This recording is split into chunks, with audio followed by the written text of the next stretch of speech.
So welcome everyone to the second Q&A of this retreat.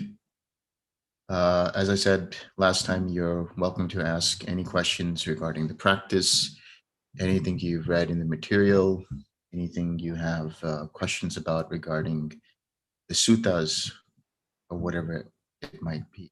So who would like to get started?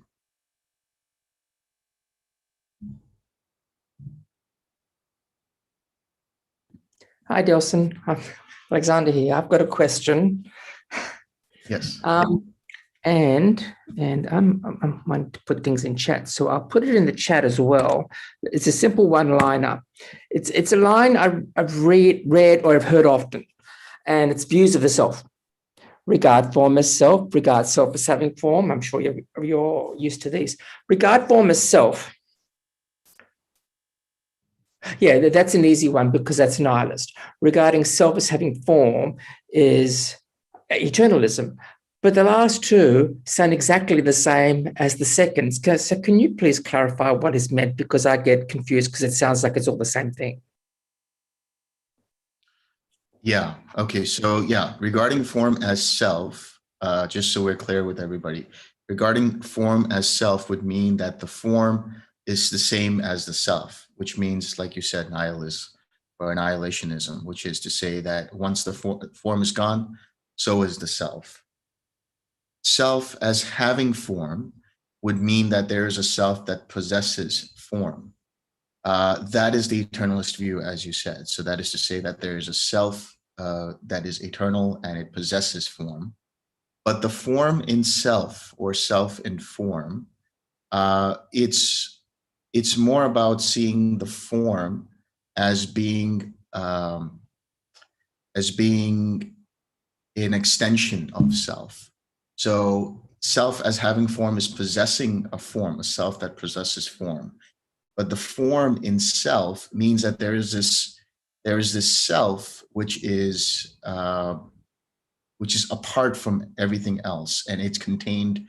So the form, the feeling, the perception, the formations, and the consciousness are within this overlying or overarching self or underlying self, the substratum of self. So that is also an eternalist view. And the self in form is to say that the form possesses the self, that the self is within either the form or the feeling or the perception or the formations or as consciousness, in consciousness. So traditionally they say that the first view is nihilist, but the remaining four is eternalist. That's the traditional understanding.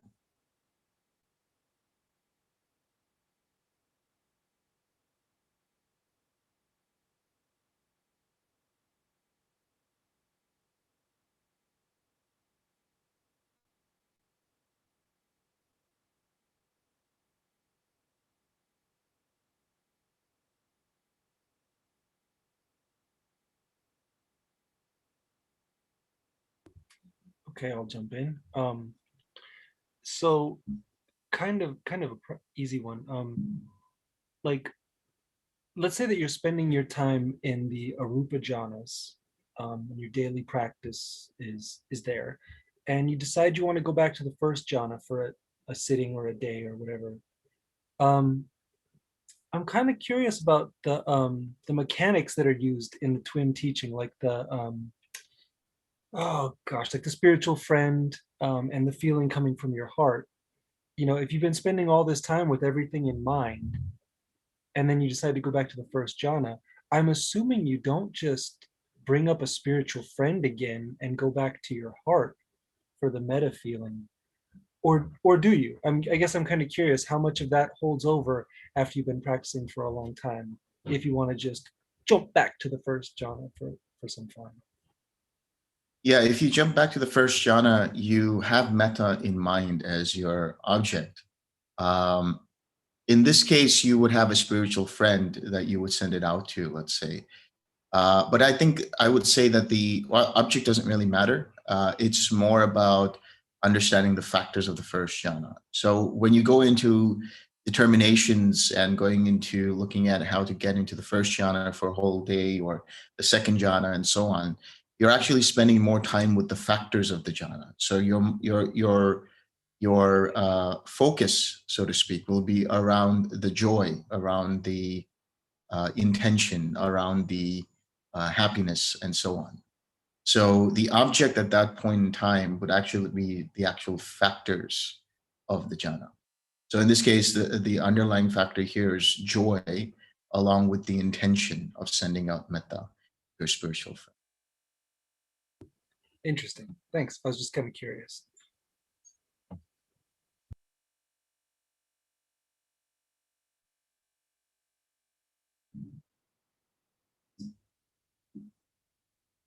Yeah, there is metta and there is a jhana. These two are different things. The metta can be an object, and the jhana itself is the state or level of understanding.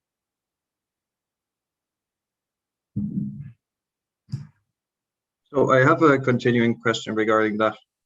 Sometimes in my Yes. kids, I could be in an arupa jhana, and then suddenly there would be a blast in my body, which I interpreted as the first jhana, and then it would get lower and lower. So I interpret to go through the second and third maybe, but I didn't intend to send metta to any spiritual friend at that point, or I didn't get distracted with a spiritual friend.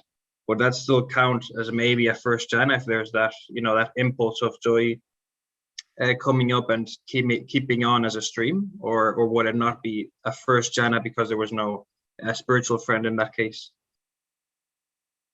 Did you have an object in mind, or did you have some kind of, let's say, an object of meditation at all?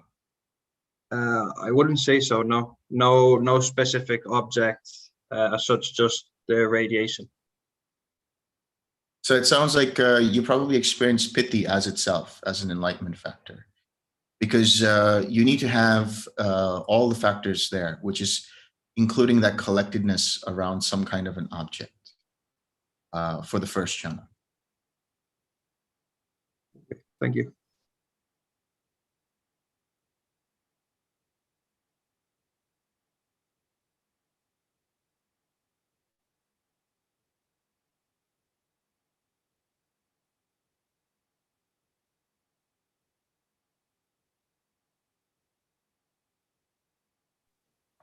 Okay, I have a question.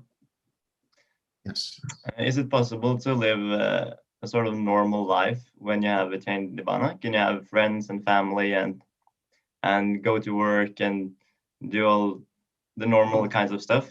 I know you maybe are not that interested in it, but can you still do it if you think it's the right thing to do? If you, for example, think that your friends and family would miss you if you just seclude yourself, or if you want to make money to, for example, donate it to help people in that way. What do you think about that? It depends on the attainment. So you see, Nibbana is one thing and the attainment is another. When you experience Nibbana for the first time, you experience stream entry. So you enter into the first level of attainment, or the first level of awakening. And there, basically, you have destroyed the first three fetters. So that's to say that you have an understanding that there is no underlying permanent personality that's running the show. There is just this series of cause and effect. You have destroyed the fetter of doubt, which is to say that you understand now that this is the way towards Nibbana. This is the way towards the cessation of suffering, the Eightfold Path. So you know what is wholesome, you know what is unwholesome, you know what is the right path, you know what are the instructions, and so on and so forth. And you have a experiential conviction in the Buddha and his teaching and Sangha.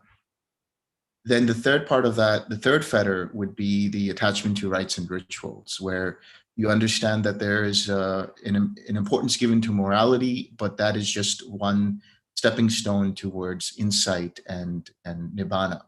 So you don't have attachment to rites and rituals because you know that those don't lead you to Nibbana.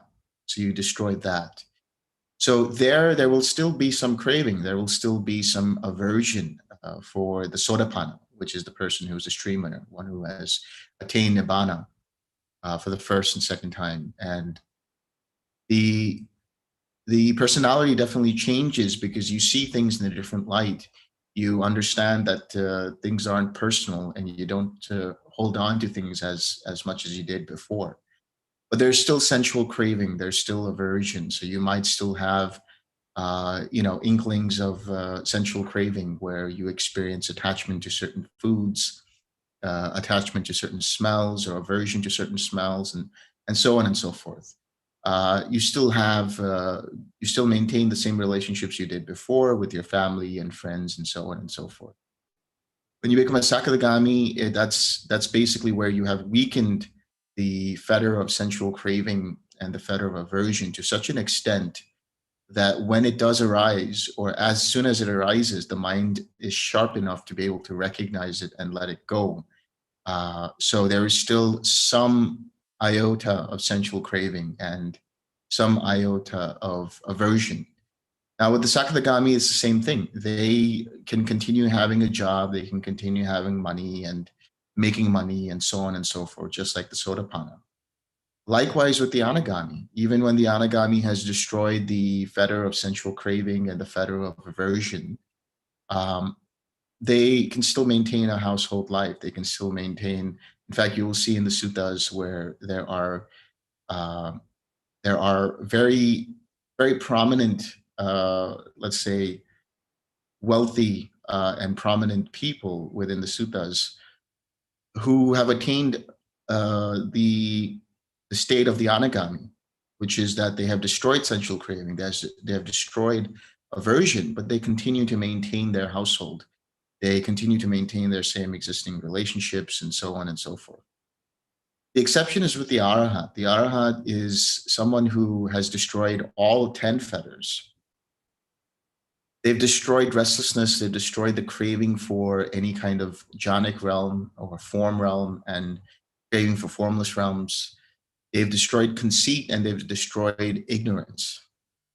Now, when they destroy all of this, there is no more a sense of doing anything or being anything. They've destroyed all sense of being and all sense of identity. So they're not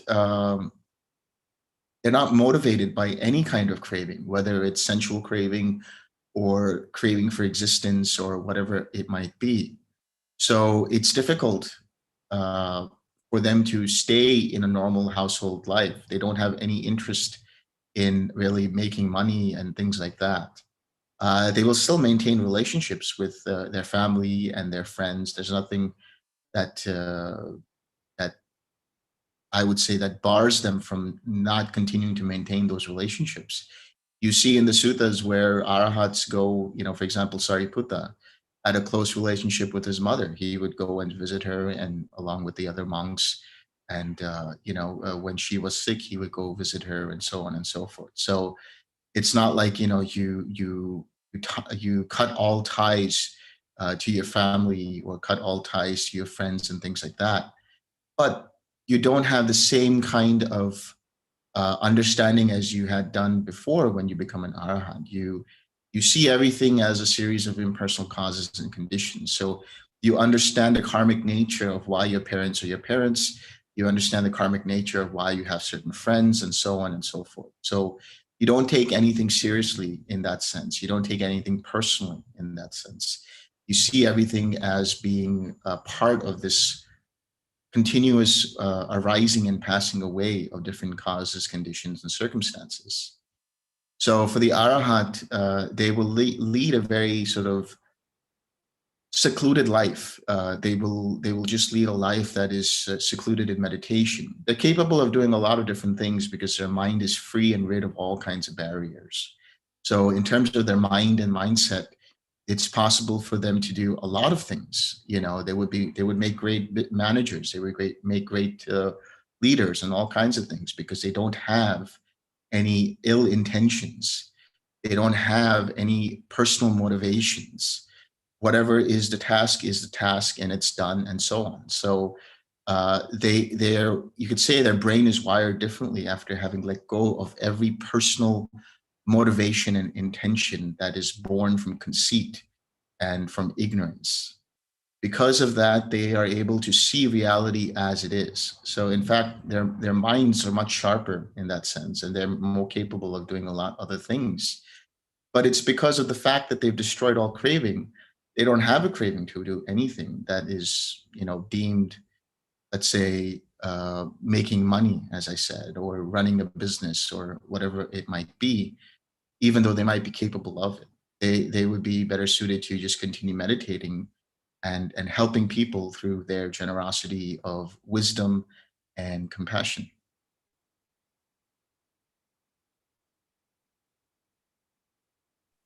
That was a good answer. Thank you. You're welcome. Maybe I could ask an additional question. There are no sexual relationships left when you become an anagami. I'm not sure how it would be for a sakadagami, but maybe as an addition, when you are young and planning to have children or something, might be something worthwhile to consider. Yes, that's a very good point. Yeah, Sotapannas and Sakadagamis will still have sexual relations, but with the anagami and definitely with the arahant, but definitely with the anagami, since they have destroyed all kinds of sensual craving, they won't have the same kind of outlook on sexuality and sexual relationships. They just don't have it anymore, and so that is a good point to consider for somebody who is on this path and who decides to plan for a family and so on and so forth, because it's just not possible for the anagami or the arahant to maintain any kind of sexual.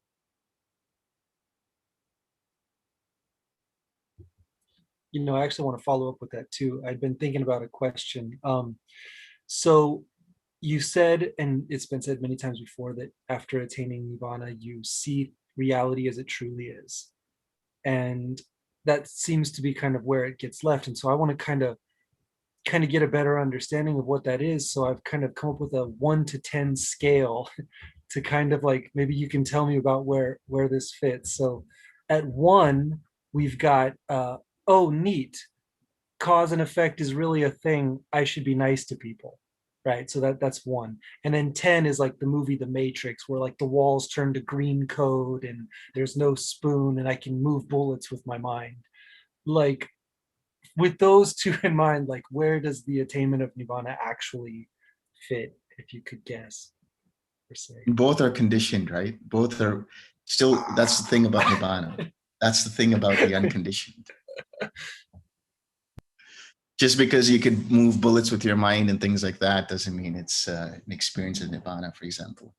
But my main point here is this, that a lot of times you see in the description of the suttas, and a lot of times when people talk about the unconditioned, when they've experienced it, it's difficult to talk in language because language itself is conditioned.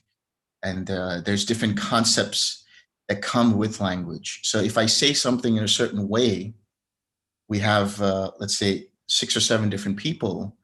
Those people will take it in different ways. And there's 6 or 7 different concepts behind what that one sentence or that one word, depending upon the formations that are there in the mind.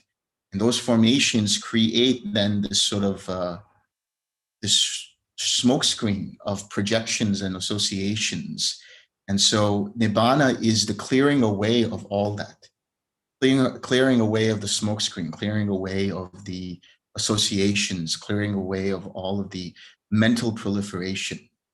So seeing reality as it is means that there's no I making there. There's no I projecting onto that aspect of reality the way I see it as an individual or as a person.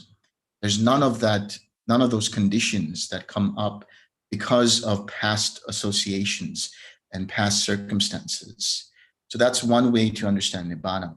The simplest way to understand Nibbana is that it is the quenching of the fires of greed, hatred, and delusion. In other words, that's why a lot of times Nibbana is spoken of as what it is not. It is not, attachment. It is not proliferation. It is not greed, and so on and so forth. And that's the closest you can get in terms of the language. But the experience of Nibbana itself is beyond language, beyond concept, because it is the unconditioned. So the only way to really understand it is to actually experience it for yourself. I will get right on that. I'm working on it. Thank you. Okay.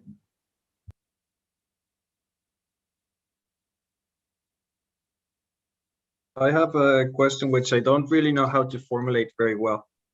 So I'll try to just talk about it, and maybe you can give a talk on that. So what I want to know is what begins to happen to consciousness, and from the point of view of the 12 links, once we start getting into either perception and beyond.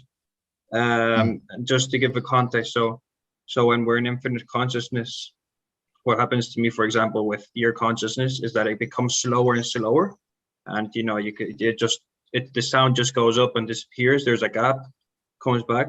So what is happening in either perception? Is that becoming slower and slower, whatever consciousness arises, or is it just numbing itself out? Is it just dying down? What is exactly happening till the point where you would achieve cessation and there would be no consciousness anymore? So let me make sure I understand the question. So you're saying in neither perception or non-perception, is there consciousness present? Is that the question, or? Yeah. So I'm guessing there has to be some contact in neither perception, right? Even if it's the clear mind. So yes. What would be happening with that? With each moment of consciousness, is it dying down in a sense that each moment of contact is simply number, but very numb, very how do you say, scaled down, or what is really happening with that consciousness, with each moment of consciousness? Yeah. So when you get into, for example, let's go through the whole process from infinite consciousness so that we get better clarity on this. In infinite consciousness, like you said, the different sensory consciousnesses start to slow down, and you start to see the arising and passing away. So that is actually a slowed down version of the process of hearing in your case, or for some people, the process of the visual consciousness, or sometimes even with the mind consciousness, you start to see the gap between thoughts, and you're starting to see the space between one thought and the other. And then once you start to prolong those gaps between each arising and passing away, or between one passing away and the next arising, you actually start to widen that gap. And in that gap is that no thingness. There's nothing that the mind is grabbing onto, and there's just the perception of no thingness. In that perception of nothingness, there's still a consciousness. There's the consciousness that is the mind consciousness, the awareness. So consciousness, vijnana, that's the other thing about this word, vijnana, is like all of the other links of dependent origination can have different meaning depending upon the context. So here, vijnana is really the awareness, the knowing, the bare knowledge of the fact that the mind is in nothingness.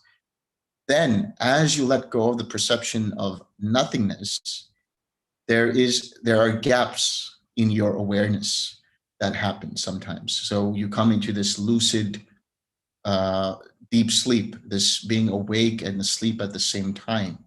There's still vijnana there. There's still awareness there, but it's not completely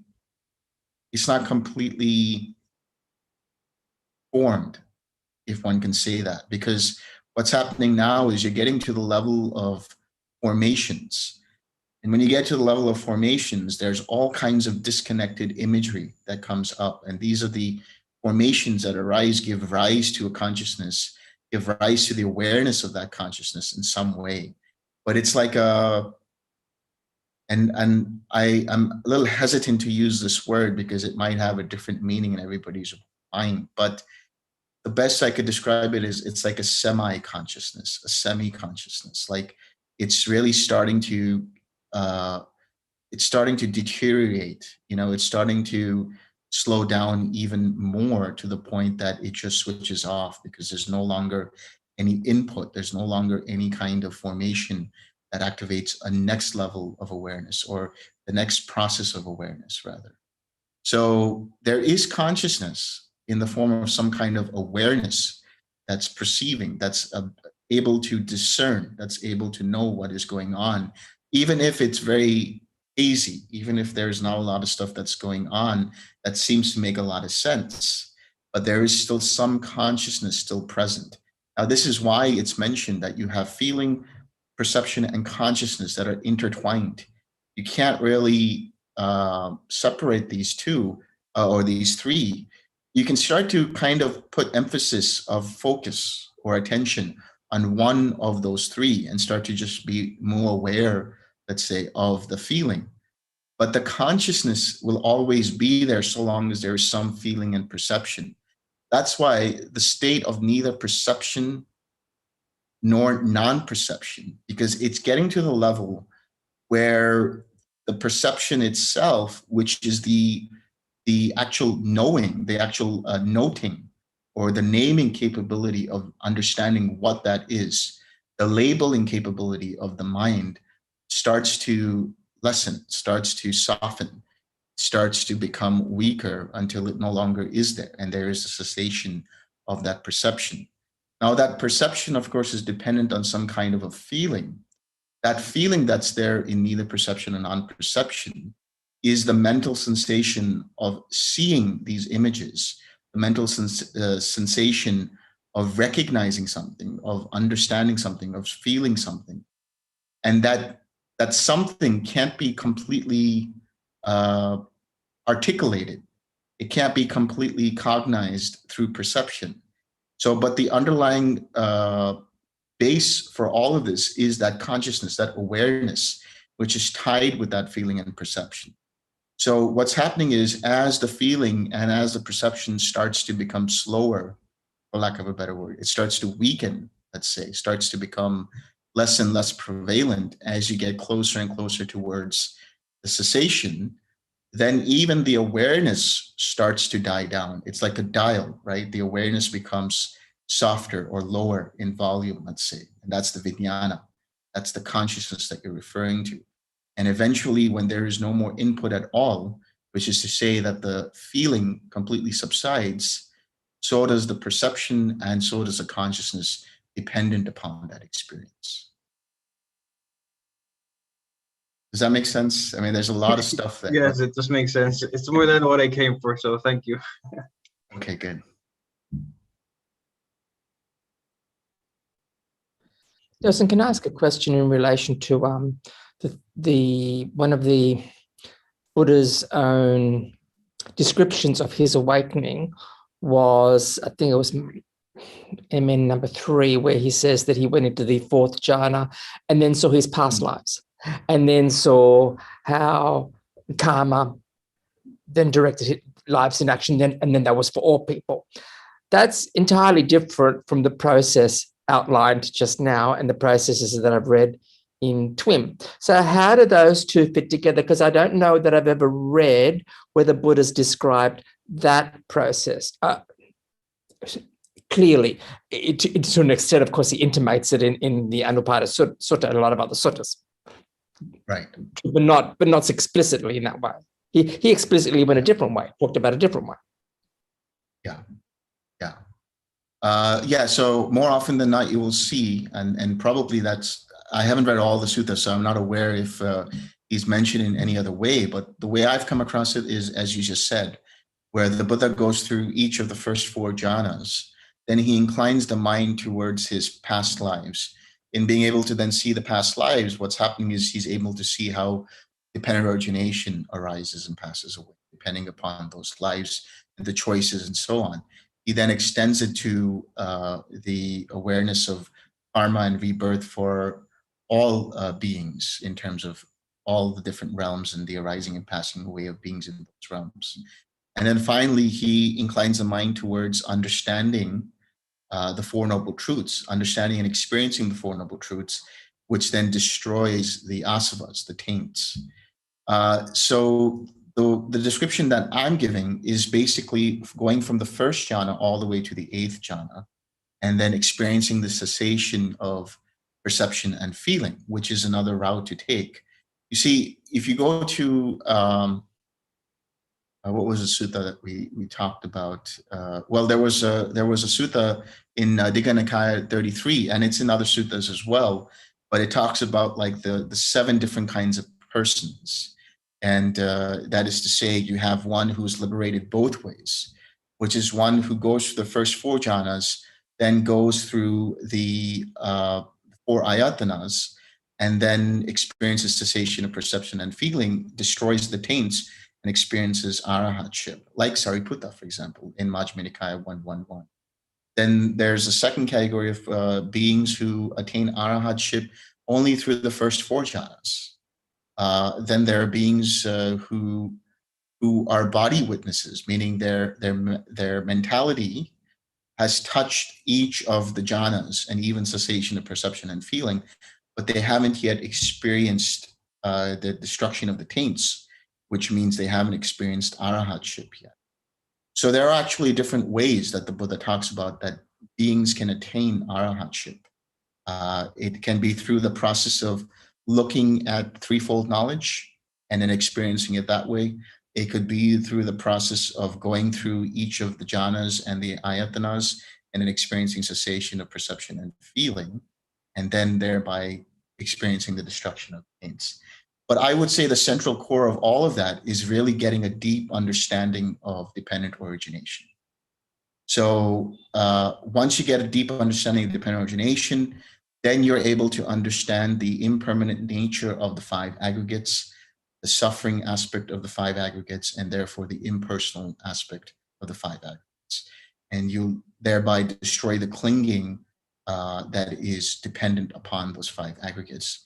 And upon seeing that, then you destroy the taints and experience arahant. But there's different ways to do it, but the central core of that is the understanding of the dependent origination, and of course the actual destruction of the taints. Now that sutta I was talking about, Sil just mentioned here in chat, it's called The Chanting Together, and that's Digha Nikaya number 33. And I believe it's in the sets of 7 in there, where Sariputta is talking about the 7 types of people that attain. So you have the first 2 that attain arahantship, and then the others who attain all 8 jhanas, and then the others who attain just the first 4 jhanas, and then stream enterers and so on. Thank you.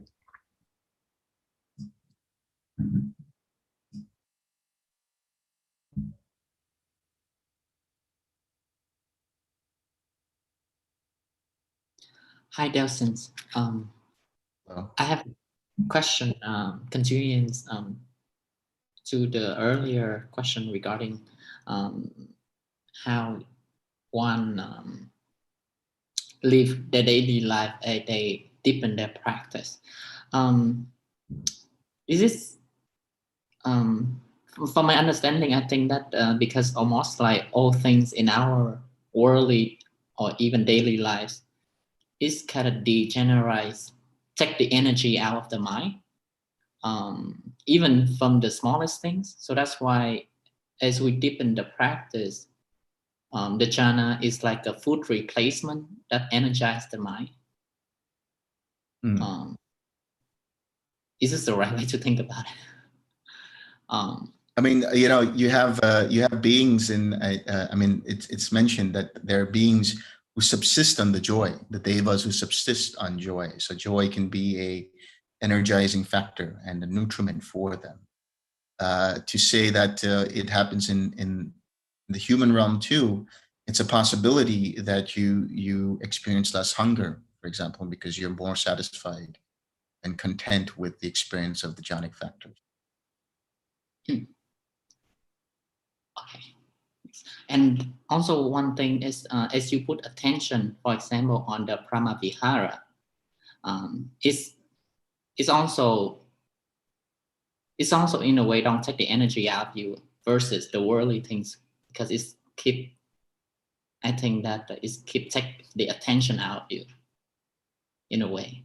Yeah, you have to see the other thing. Yeah, that's a very good point. You have to see also that because the attention is so collected, especially over something that is wholesome, like the Brahma Viharas, or even the Piti and the Sukha and the different enlightenment factors, they are not dealing with the five physical senses. So in other words, the jhanas themselves, the first jhana itself, is this happiness and joy born of seclusion. And that seclusion is that the mind is void of any attention towards the sensory experiences. And the sensory experiences themselves can be tiring, can be detrimental to the mind. Experiencing the senses in one way or another can tire out the actual physicality, the actual body, and the mind itself as well. So it's two things. Number one is understanding the sensory experiences themselves as being impermanent, and therefore abandoning any attention to them, and then creating a mind that is collected around something that is wholesome. One example that's often used in different schools, in different circumstances, is this idea that, let's say you have a tiring day. You went to the office and it was very difficult and very challenging. You came back home and you were very tired, and you were ready to just basically sit down and watch some television or just relax or whatever it might be. And then suddenly you get a phone call from a very old friend of yours, and you feel so happy and elated at listening to them and having that conversation. You have no awareness of the tiredness of your body. In fact, you feel elated and you have this energizing joy in you that you forget that you've forgotten that you were ever tired before, right? And so that's the same with any kind of wholesome state of mind. It really naturally uplifts the mind. It naturally energizes the body, especially, the Brahma Viharas and Piti and Sukha. Thank you, Delson. That makes a lot more sense. Welcome. You know what? Going on about happiness, I've got another little question for you. First off, that was a great example. That was interesting. So recently, I kind of, I don't know, I think I'd been taking in my practice the Metta or the Brahma Viharas more personally than I should have. And at some point, I don't know, the last few months or something, it really, I got separate from it, and it felt good. I was like, oh wow, cool. There's this separation. And the moment that happened, I felt like I understood the Dhammapada verse a little better, that happiness follows one, because I've always read it as just happiness follows one. That just means you will be happy. But in this case, I'm like, no, happiness is following along, just like they say, the draft dogs kind of thing. And so as I've been struggling with a hindrance, a pretty big one for this last week or so, there are times often where I can't see the Brahma Vihara, I can't focus on it, but it doesn't feel like it felt in the past where I can't bring it up. It feels more like it's cloudy, and then sometimes the cloud passes and there it is, it's been there the whole time. And I'm kind of curious if this is related to, is the Brahma Vihara following me? It's always been there, but just this hindrance is blocking me from seeing it, or am I out of my mind? I don't know. Any thoughts on this? That's a good question. I would say it's dependent upon your attention. Everything that arises is dependent upon your attention. So it's not that the Brahma Viharas is naturally there, or the joy is naturally there.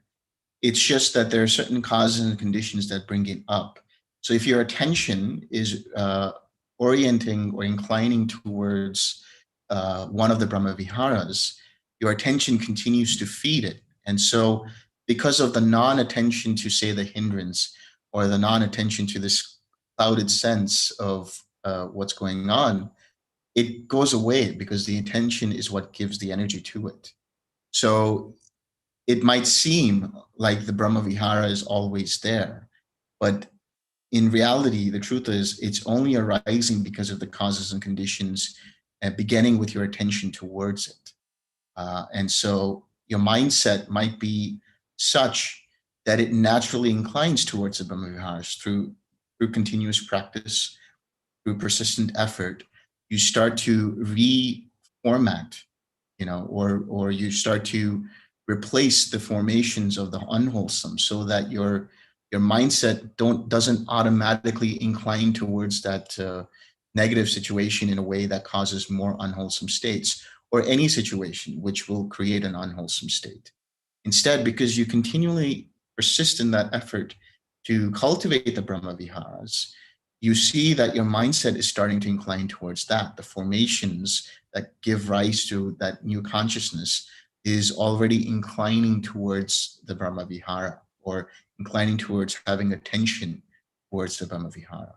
So it might seem like it's always there, but it's only because of those causes and conditions. Got it. Thank you very much.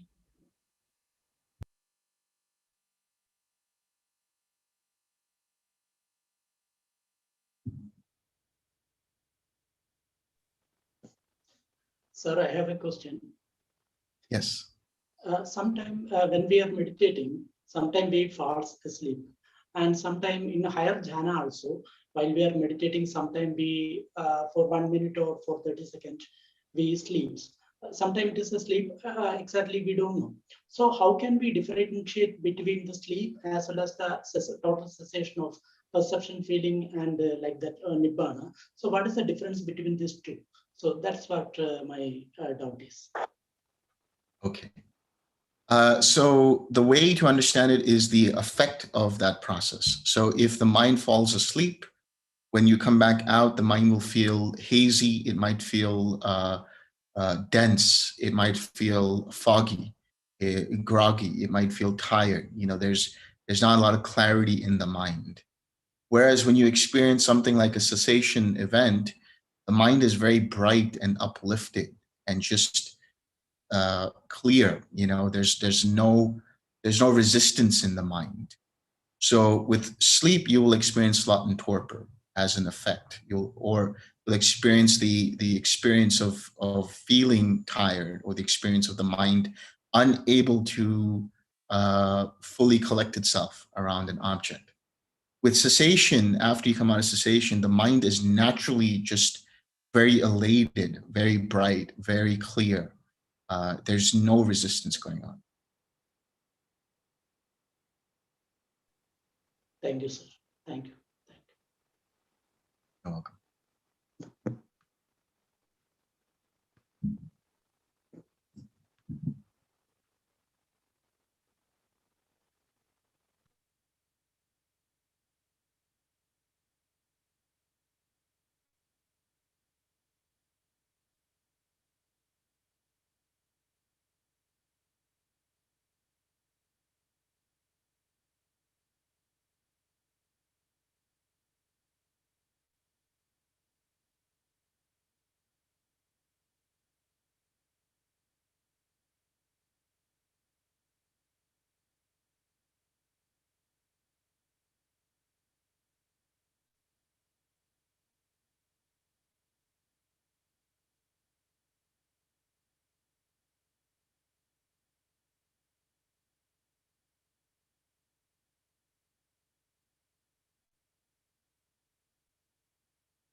Anybody has any other questions?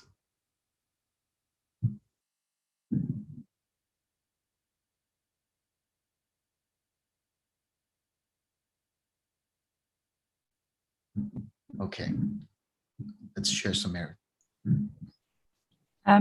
Maybe before we do that,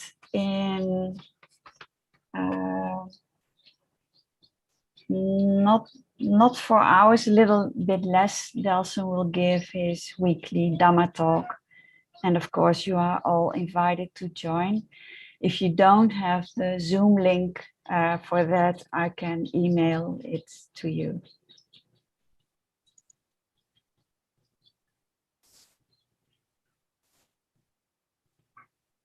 May suffering ones be suffering free, and the fear-struck fearless be. May the grieving shed all grief, and may all beings find relief. May all beings share this merit that we have thus acquired for the acquisition of all kinds of happiness. May beings inhabiting space and earth, devas and nagas of mighty power, share this merit of ours. May they long protect the Buddha's dispensation. Sadhu, sadhu, sadhu. Thank you, Delson. Thank you. Thank you, everyone. Very much, Delson. Thank you very much. So I will, Thank you, Sil. thank Thank you you. very I'll much. see you all individually at your next interview.